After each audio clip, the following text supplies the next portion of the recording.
प्रेक्षा ध्यान।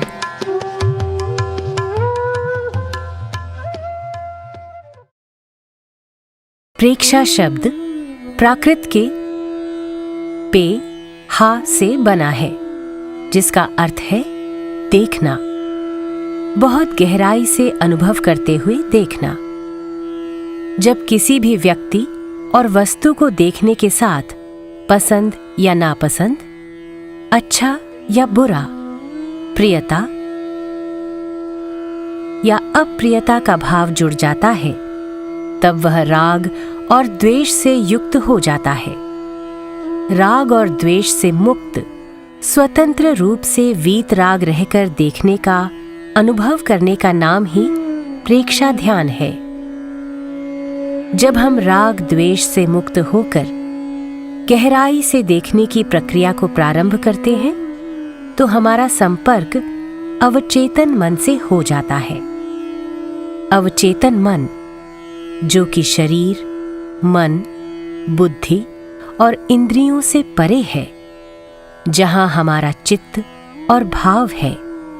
इस अवस्था में पहुंचकर हम अपनी आंतरिक शक्तियों को जागृत कर सकते हैं।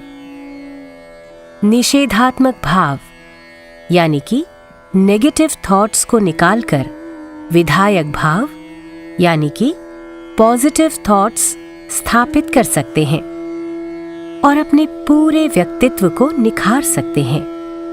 ऐसा व्यक्तित्व जो कि शारीरिक, मानसिक और भावनात्मक रूप से स्वस्थ हो, ऊर्जावान हो। प्रेक्षा ध्यान का प्रयोग हमें चित्त और भाव की गहराई में ले जाकर अवचेतन मन से मिलाता है और हमें स्वस्थ और आनंदमय जीवन की ओर ले जाता है।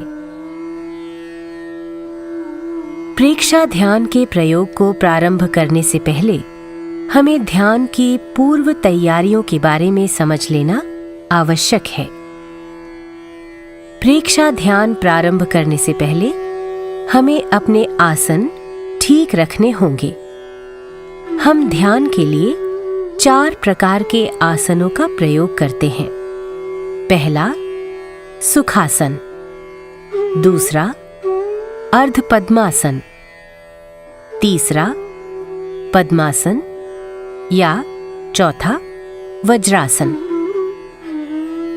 ध्यान के लिए एक निश्चित स्थान और एक निश्चित दिशा हो तो ध्यान का प्रयोग अच्छा होता है। दूसरी महत्वपूर्ण बात है हमारी मुद्रा, अर्थात हाथों को कैसे रखें। कहा जाता है कि जैसी मुद्रा वैसा भाव, जैसा भाव वैसा स्राव, जैसा स्राव वैसा स्वभाव, जैसा स्वभाव वैसा व्यवहार। इसलिए ध्यान के लिए हम 2 मुद्राओं का प्रयोग कर सकते हैं। पहला, वीतराग मुद्रा। दोनों हथेलियों को नाभि के पास स्थापित करें। बाईं हथेली नीचे और दाईं हथेली ऊपर रहे। दूसरा, ज्ञान मुद्रा। दोनों हाथों को घुटनों पर टिकाएं। अंगूठे और तर्जनी के अग्रभागों को मिलाएं। शेष तीनों अंगुलियां सीधी रहें। ध्वनि। ध्यान के पूर्व हम एक ध्वनि का प्रयोग करते हैं जो हमारे मन को शांत करता है तथा एक वातावरण निर्मित करता है। ध्वनि से हमारा नाड़ी तंत्र सक्रिय होता है, जिससे विचारों की गति शिथिल होती है एवं ध्यान में प्रवेश सरल हो जाता है। संकल्प ध्यान में प्रवेश के लिए आवश्यक है। सभी संकल्प हमारे मन से जुड़ते हैं, जो हमारे अवचेतन मन तक पहुंचते हैं। प्रेक्षा ध्यान के 4 चरण हैं। पहला, कायोत्सर्ग। ध्यान में प्रवेश करने के 3 बाधक तत्व हैं। पहला, शरीर की चंचलता। दूसरा, मन की चंचलता तथा तीसरा, वाणी की चंचलता। ध्यान के पहले चरण में हम शरीर, मन और वाणी की चंचलता को दूर करने के लिए कायोत्सर्ग का प्रयोग करते हैं। यह ध्यान का प्रवेश द्वार है। कायोत्सर्ग की गहन अवस्था के बिना ध्यान के क्षेत्र में आगे नहीं बढ़ा जा सकता है। कायोत्सर्ग खड़े होकर अथवा बैठकर किसी भी प्रकार अपनी सुविधानुसार किया जा सकता है। व्यक्ति जिस भी प्रकार 40 मिनट तक सुविधा से प्रयोग कर सके, उसे वही आसन चुनना चाहिए।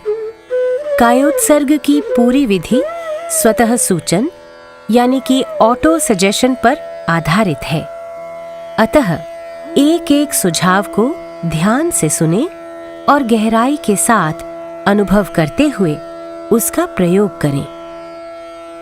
ध्यान के प्रारंभ में ध्येय सूत्र का उच्चारण करें। संपिक्खये अपगा मप्पयेणम् का उच्चारण 3 बार करें। आत्मा के द्वारा आत्मा को देखें, स्वयं स्वयं को देखें।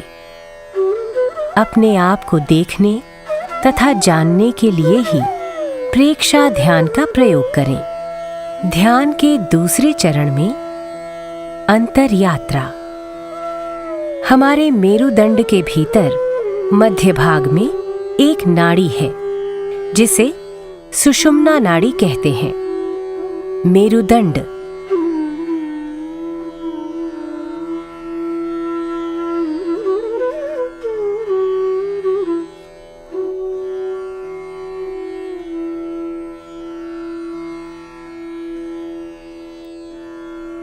हैं, वहां प्राण एवं स्पंदनों का अनुभव होता है, और जहां प्राण है वहां ऊर्जा का अतिरिक्त प्रवाह हो जाता है।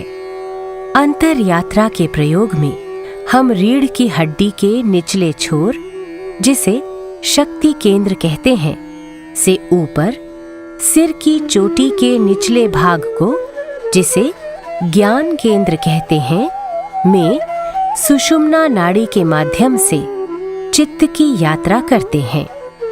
रीढ़ की हड्डी का निचला छोर शक्ति केंद्र ऊर्जा का अपार भंडार है, जिससे ऊर्जा को सुषुम्ना के माध्यम से ऊपर ज्ञान केंद्र तक लाते हैं। इससे ऊर्जा संपूर्ण नाड़ी तंत्र में फैल जाती है और हमारे शरीर एवं मन को स्वस्थता प्रदान करती है।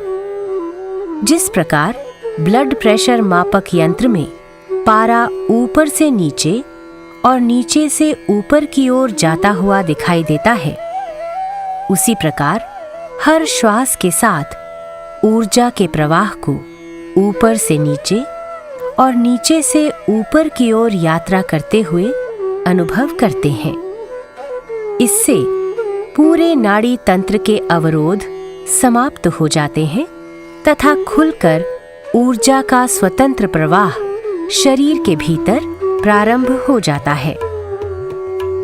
ध्यान के तीसरे चरण में हम दीर्घ श्वास प्रेक्षा का प्रयोग करते हैं। इस प्रयोग के द्वारा मन पर नियंत्रण प्राप्त किया जाता है। मन का स्वभाव चंचल है, लेकिन मन भी श्वास के सहारे ही अपनी चंचलता को व्यक्त करता है। यदि श्वास की गति लंबी होती है तो मन शांत होता है, लेकिन यदि श्वास की गति छोटी होती है तो मन चंचल हो जाता है। श्वास प्रेक्षा के प्रयोगों के माध्यम से हम मन को धीरे धीरे शांत करते चले जाते हैं, जिससे हमारे श्वास की गति भी लंबी होती चली जाती है। इसमें हम सबसे पहले श्वास को नाभि के अंदर बाहर होने के साथ अनुभव करते हैं। पुनः श्वास की गति को समताल कर नाभि के अंदर बाहर होने का अनुभव करते हैं, अर्थात जितने समय में श्वास को भरा जाए, उतने ही समय में श्वास को छोड़ा जाए। पुनः हम अपने चित्त को नाभि से हटाकर नथुनों के भीतर उसके आने जाने के स्पर्श का अनुभव करते हैं। हम धीरे धीरे स्थूल से सूक्ष्म की ओर प्रवेश करते हैं। दीर्घ श्वास प्रेक्षा का प्रयोग हमें स्थूल से सूक्ष्म की ओर ले जाने की प्रक्रिया है। इसके बाद हम श्वास को नथुनों के भीतर केंद्रित करते हैं तथा ठंडे एवं गर्म का अनुभव करते हैं। इस स्थिति तक आते आते हमारा मन पर नियंत्रण होने लगता है और अंत में सारे प्रयास हटा लेते हैं एवं सिर्फ श्वास को तटस्थ होकर देखते हैं। इस स्थिति में श्वास मंद तथा मन शांत हो जाता है। ध्यान का चौथा चरण, चैतन्य केंद्र प्रेक्षा। ध्यान योग में चैतन्य केंद्रों का अपना ही महत्व है। सुषुम्ना नाड़ी के भीतर विभिन्न चैतन्य केंद्र हैं, जहां ऊर्जा का विशेष प्रवाह होता है और जो हमारे अलग अलग भावों को नियंत्रित करते हैं और प्रभाव डालते हैं। प्रेक्षा ध्यान के चौथे चरण में हम ज्योति केंद्र, जो कि ललाट के मध्य भाग में स्थित है, उस पर ध्यान केंद्रित करते हैं। ज्योति केंद्र हमारी भावनाओं को नियंत्रित करता है। ज्योति केंद्र पर हम चमकते हुए सफेद रंग का ध्यान करते हैं, जिससे हमारा आवेग, आवेश तथा क्रोध पर नियंत्रण होता है एवं मन शांत हो जाता है। इससे ध्यान में प्रवेश सरल हो जाता है। पूरे प्रयोग काल में जागरूकता एवं सजगता बनाए रखें। नींद में न जाएं।